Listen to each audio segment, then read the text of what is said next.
السلام عليكم ورحمة الله وبركاته. waxaan leeyahay ugu horeyntii magacaygu waa Umar Abukar Umar saaxiibkayga ceen sisu akhriye ma ahan waxaan filayaa inuu waraaqada uu fiirinan taasna waxay ka mid tahay waxyaabaha ma artay oo maanta ka dhacay wadanka haddii wax yar aan ka ftagno marka waxaan leeyahay ugu horeyntii Soomaaliya ha noolaato seeraar ha noolaado war ha noolaado waxaan taageersanahay annaga haddaan nahay reer Jubbooyinka khaasatan dadka jiinka wabiga jiinkiisa dadka deega haddaan nahay macnaha uma baahnay inaan qeexo waxaan ahay laakiin waxa ii sheegay waa dhulka deegaanka khumbiga cambiga iyo saytuunka ninka Soomaaliga hadduu intaas uu ka suwaayay taas waxay ka dhigan tahay ragga hadda ilaa hadda ay wadaan wax la dhahay 4.5 marka waxaan leeyahay madaxweyne Cabdi Naasir Seeraar aad baan u taageersanahay haddaan nahay reer Jiinwobi haddaan nahay waan taageersanahay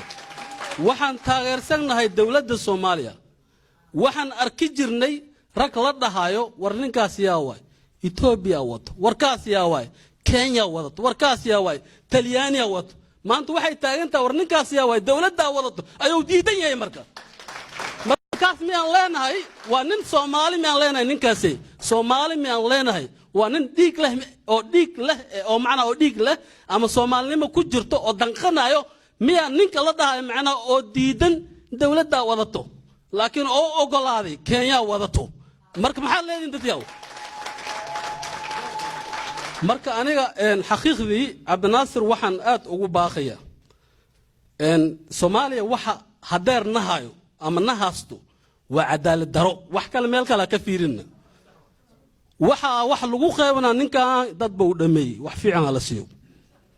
warkan wax ma dilin ma kan wax dilin gadaal hal geeyo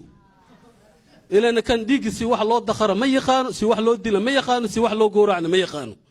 taas inaan ka tagno way taasay inaan ka tagno diyaar ma u tihiin idinka war Soomaaliya diyaar ma u tihiin heesta calanka waxa ku taalo wax la dhahay maarta Soomaaliya noolaw Soomaaliya toosoy hadba tig daranay sorry waxaan wax yar waxa waaye shucuurtii ugu kacday Soomaaliya tooso isku tiis hadba kiina ta daranay taageer wiligiina Soomaan hadda waxa socota hadba kiina taag daranay ku tiigsada wadigiina martaas ma ogolaanayna taas ma yaa la ogolaanaya Soomaalinimadu waxa waaye ragba ilaa hadda oo kamid ah eheladeyna ayaa ku maqan Ethiopia sida loo diray ilaa hadda way maqan yihiin ciil uma qabni waxa waaye wadankood bay u bixin ragna maanta wuxuu u dhimanayaa khawiil war khawiil qaran ma noqdo qaranna khawiil ma noqdo waxa meesha aniga aan maanta aan kaliya aan laanay wax waaye hal Soomaali qofku waa inuu danqada waxaan u danqanaynay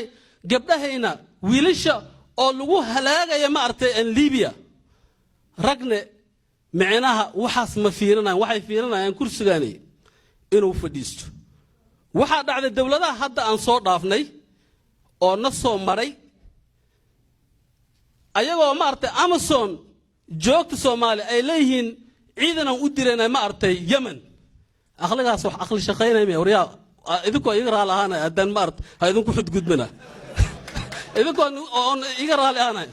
war ciidan adaa lagu ilaalinaya laakiin lacag doon waa man dawlad doon ma ahan ragiya maanta inuu ma artay Kismaayo ay tagaan iga raali ahaan xogeer inay Kismaayo ay tagaan ay leeyihiin ma artay Soomaaliya macnaha gadaal bay u socotay hor u socodka dhibay macnaha do you understand macnaha forward wax la dhahay dhibay backward la ku jecelin Soomaali gadaal bay u socotay waa siyaasiyiin oo fashalmay oo galay bagi ma artay baalki madoobay oo ka galay wadanka gudihiisa waayay waa wiilgeenan ma aan arkin qofka damiir haduu leeyahay boqolaal gabdho inuu diyaarad saaro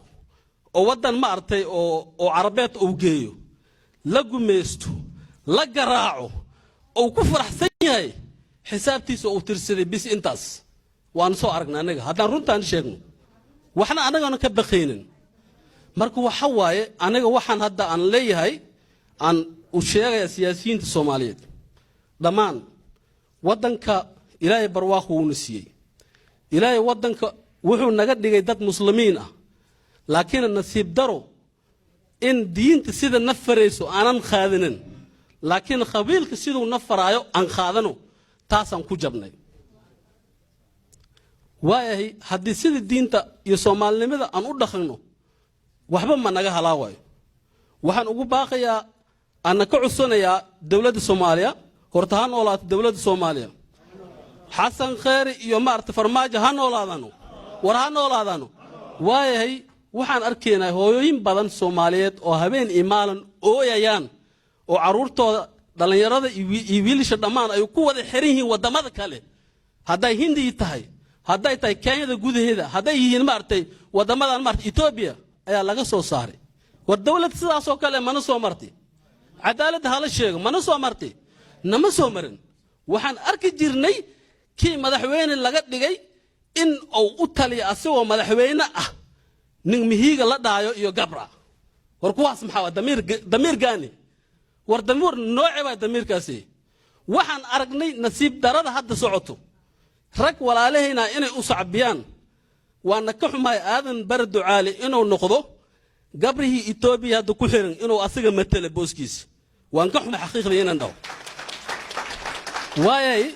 nin Soomaalinimo ku jirto waa nin walaalkeena of course aniga waxa waay kay 17 sano ayaan kay maartay ayaan ku soo qaangaaray waan ku soo weynaaday waan ku soo odiyo waan ku soo macnaha duqan ku soo noqonay balasi ahaato laakiin qofka Kenyaatiga ah waa Kenyan way haduu u danqanayno of course nin Soomaali waa asali ahaan laakiin danqasho uusan u laheenin oo leeyahay hal cid oo yar inay Soomaali qaadato ma ogoli ninkii shalay or I'm sorry, you know, sometimes when I'm just, you know, or he said the Marta, he had the Hoyera of Somalia at Marta, now we got Bahaya. Mark Nicky still as the high, at the Manta do Marte or Wadankio or Double Ledahay or Marte Sida on adding in and Scasso Gallo. oo wixii raw uu ku falo uu ku sameeyo wadan iska taga asoo marta madaxdiina oo u gafaayo marka waxaan ka xumahay aadan bar ducaal waxaan ku leeyahay gabra ninkii la dhaay uu xiran yahay ma aragtay ninkii la dhaay mihigin waxa waaye waa la musaafiri rag baa meesha imaaday oo Soomaalinimadan ku jirto marka sidaas darteeda waxaan ku leeyahay aadan bar ducaalow niyaw waxa waaye iska gaabsan nin walaalkiina tahay gaabsan leenahay sidoo kale madaxii maartay madoobe waxaan leeyahay asagana wax waa nin walaalkeena waay on jecelnahay oo maartay hoosha horay soo bilaaway oo soo dhisay wadankii balasi aato xadiisa jiro oo nabiga dhaayo macnaha ninka walaalkaaga haduu gardaran yahay garabsi hadii laga gardaran yahay garabsi xadiiskaas xadiis caad aan ayeenin way donistan absolutely macna ma ahan hadda anaga hadan Soomaalinahay haduu gardaran yahay garabsi hadii laga gardaran yahay garabsi waxaan u haysana kaliya aan ku dhaqanahay hadii asiga uu gardaran yahay haduu gardaran yahay haduu gardaranayna macna labadooda garabsi waxaan u haysana macna sida aan xadiiska fareenin taas waxaan ka waday ninkan walaalkeenu waay mar walba garab inaan siino haduu khaldan yahay of course xiligiis wuu dhamaaday wax badan waa soo qabtay waxa loogu baahan yahay asagoo oo maartay faraxsan oo dadka Soomaaliyeed shacabka Soomaaliyeed oo wada faraxsan inuu kursiga sidii oo maartay xasiloona ah inuu aga degto ayadoona buuq wiil uu ku dhimanin dhigna uu ku baxan maxaa yeelay Soomaaliya way dhamaatay xaqiiqdii waa la dhamaaday eber baa la baxay marka macnaheeda ma aan hadii iyo koow inuu maartay oo rag kale ay ku fikiraan in Kismaayo ay noqoto meeshii dawladda laga dumin lahaa ma noqonayso Kismaayo mar walba waxay taagneynaysaa ayna ahaanaysaa meeshii dawladda Soomaaliya laga dhisi lahay wax dadka dhisay waa shicibku waa maane ma aan siyaasiga oo fashilmay marka sidaas darteed insha Allah waxaan farayaa dhammaan walaalaha Soomaali waxaan idin leeyahay mar kale inta Soomaali ha noolaato 4.5 waxa la dhahayn ha israacdo hadu dunto hal tiro halaga liiska laga saaro insha Allah waan idin wada salaamayaa waa maasanya walaalkeen عمر wuxuu dhahay magacayga waa khalad u dhahay laakiin warqadda qoraalka waxa iigu qoran aan sheegay moogta waxa iigu qoran Umar Abdi Abubakar intii